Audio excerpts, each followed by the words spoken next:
Coming to classification of the drugs that is used for the treatment of gout. Okay, so normally classification of anti-gout drugs. Okay, so here based on the acute and the chronic type, the classification is done. The first one is for acute gout. The drug that is used is colchicine. So colchicine we have studied in pharmacognosy is a plant drug, and NSAIDs. So NSAIDs we have discussed in detail. The second one is chronic gout. Chronic gout. So under chronic gout we have got two classes of drugs. The first one is uric acid synthesis inhibitor. Uric acid synthesis inhibitors.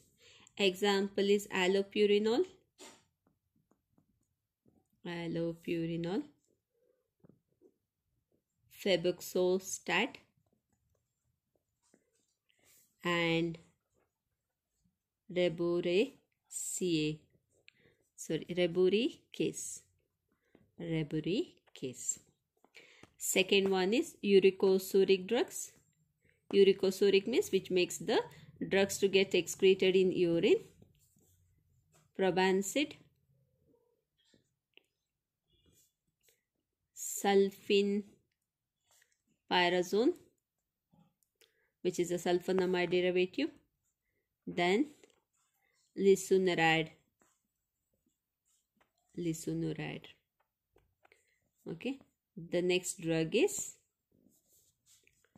benzbromarone. Okay, so these are the different classes of drugs we use for treatment of gout. Okay, coming to the first drug, colchicine. So already I told it is obtained from a plant drug. So normally it is a seed.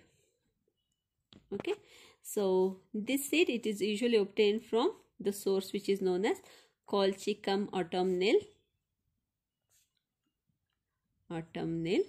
Okay, so this colchicine so normally produces a product called as colchicine. Okay, so it produces colchicine, chemical constituent which is a alkaloid. Colchicine which is a alkaloid. Okay, so this drug it is normally effective against the gouty arthritis. Okay, but it doesn't have an analgesic effect. But it reduces the production of uric acid. Okay, so coming to the mechanism of action of drug. Okay, so whenever you give colchicine, this colchicine inhibits migration of granulocytes. It inhibits migration of granulocytes. Okay, so usually to the inflamed area. Okay, and release of glycoprotein.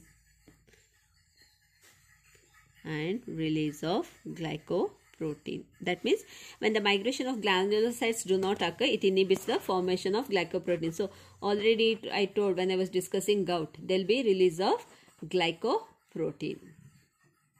Okay, so what happens is this is also inhibited. Okay, so what happens is this colchicine it binds to protein tubulin.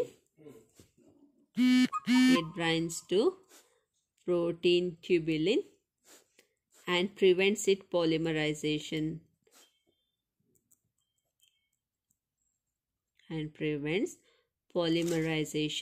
Into microtubules.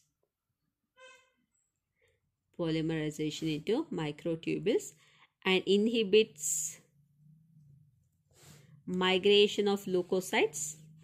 Okay, already this leukocytes is nothing but granulocytes. Okay, migration of leukocytes and also phagocytosis.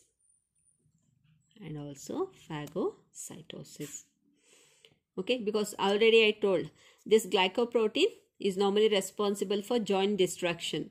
Okay, so wherever there is inflammation, there will be granulocytes which normally phagocyte the urate crystals, and there will be release of glycoprotein that will cause joint destruction. But here inhibition of that normally decreases the glycoprotein, which binds to the protein tubulin and prevents the polymerization into microtubules. Okay, so thus it inhibits the leukocytes. Nothing but granulocytes thus inhibits the process of phagocytosis. Okay, so that is one mechanism. The second action of the drug is it binds to microtubules. It binds to microtubules and arrests the cell division.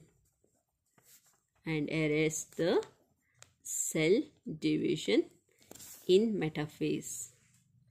Okay, so that is normally it is responsible for inhibition of cell division. Okay, the third action is it increases the gut motility. Motility is nothing but movement. It increases the gut motility. Okay, so these are the various actions of colchicine. Coming to pharmacokinetics, it is rapid oral absorption.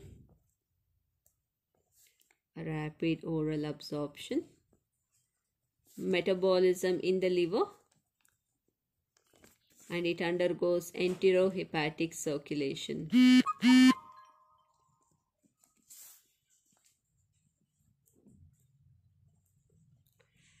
Rapid oral absorption, metabolism in the liver, and enterohepatic circulation. Okay, next is adverse effect.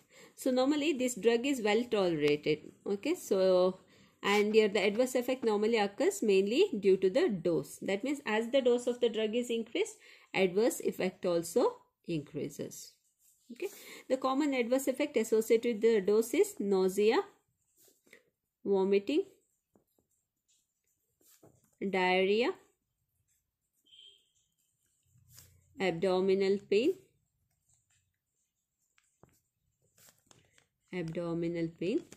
Okay, so these are the dose related.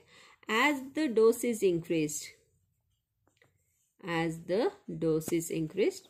it causes anemia, that is decrease in the hemoglobin level, leukopenia, decrease in leukocyte count, okay, and alopecia.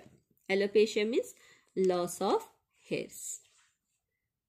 Okay, still high dose,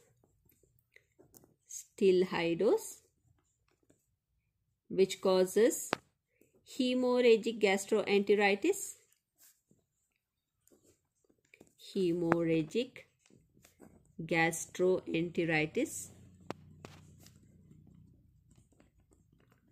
then it causes nephrotoxicity,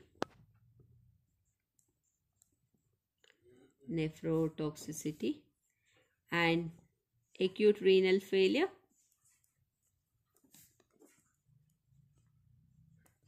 muscular paralysis.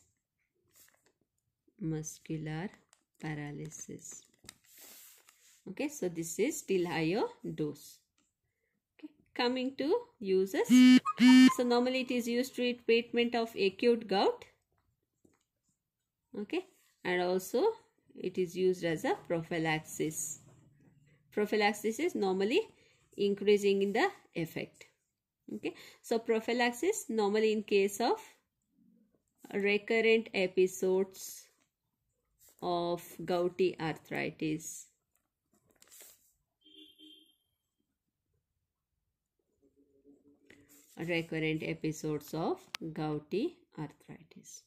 Okay, so this is regarding colchicine. Okay, remaining drugs I'll be discussing in tomorrow's class. Thank you.